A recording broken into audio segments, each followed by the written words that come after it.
Hey guys, thank you for watching the Slat Rock channel. Long before Undercover Boss made it cool for CEOs to flip burgers with their minions, Vince McMahon was getting his hands dirty and, more importantly, his ass kicked in the ring.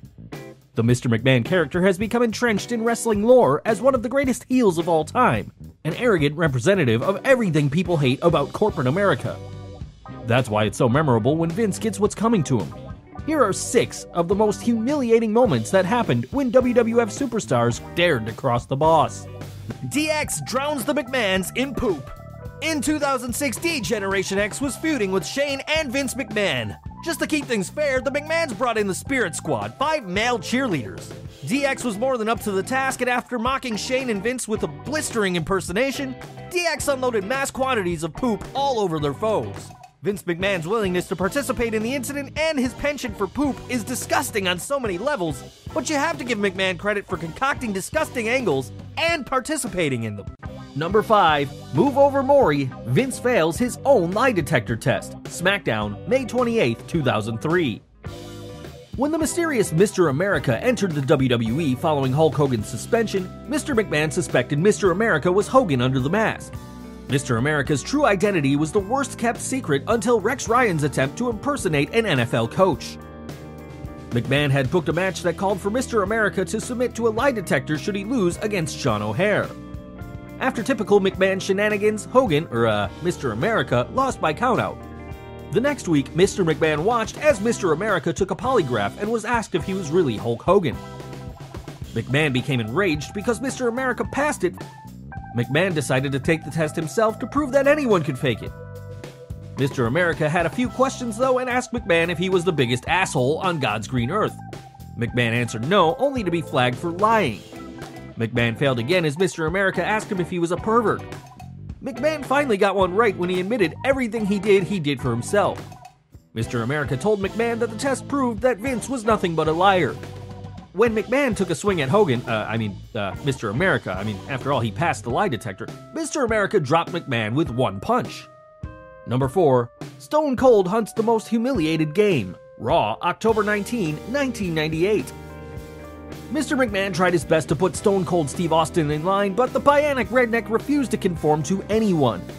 By the fall of 1998, Mr. McMahon reached his breaking point, firing the Texas Rattlesnake after he refused to call a pinfall on a tainted match between The Undertaker and Kane.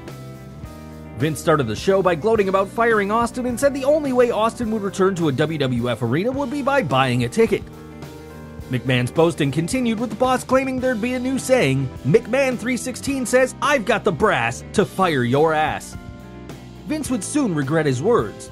With nothing to lose, Austin kidnapped McMahon and brought him into the ring. Confined to a wheelchair, McMahon's knee had been pulverized by the Brothers of Destruction after he made the mistake of flipping them to Bird. McMahon was utterly helpless as Stone Cold put McMahon on his knees and pointed out how pathetic McMahon was. Things looked bleak for Mr. McMahon as Stone Cold pulled out a handgun and aimed it at Vince's head. Austin squeezed the trigger only to reveal a toy gun that read Bang 316. McMahon proceeded to pee himself before Austin delivered a stunner and left him laying. Number 3. Mr. McMahon joins a special club. SmackDown, December 6, 2001. Following the WWF's victory over the ECW-WCW alliance at Survivor Series, Mr. McMahon introduced a very special club for people looking to grovel their way back into his good graces. The first member was William Regal, who kissed Vince's behind to get his job back after turning traitor on the WWF and joining the WCW-ECW alliance. In the grand tradition of Elmer Fudd and Wile E. Coyote, Mr. McMahon's best-laid plans tended to backfire. This time, when the most electrifying man in sports entertainment showed up and told Vince he was going to have to pucker up and kiss The Rock's ass. The Rock's gluteus maximus was too good to be soiled by McMahon's lips, so he brought out announcer Jim Ross, who had been forced to join Vince's club on a prior occasion. Then The Rock teased Vince by bringing out Trish Stratus, whose ass launched 1,000 ships.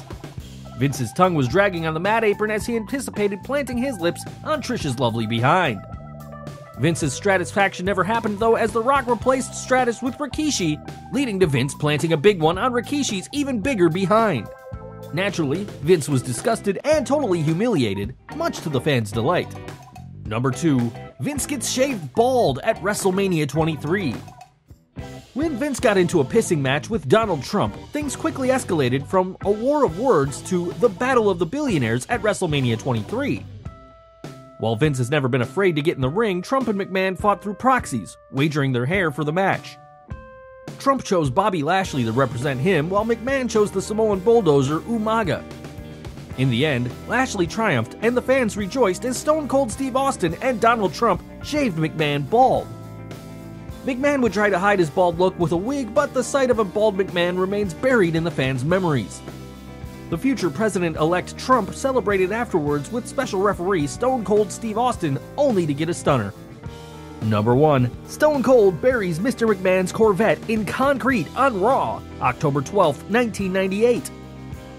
Boys loved their toys, and mega-rich Vince McMahon liked to flaunt them whether it was his mistresses or his prized $50,000 Corvette. After pissing off Stone Cold Steve Austin once again, a wheelchair-bound Vince watched from backstage with his stooges as Stone Cold pulled up in a cement truck and unloaded concrete into McMahon's Corvette, preserving it for all time. After the incident, McMahon and the stooges checked the damage with Gerald Briscoe saying they might salvage something.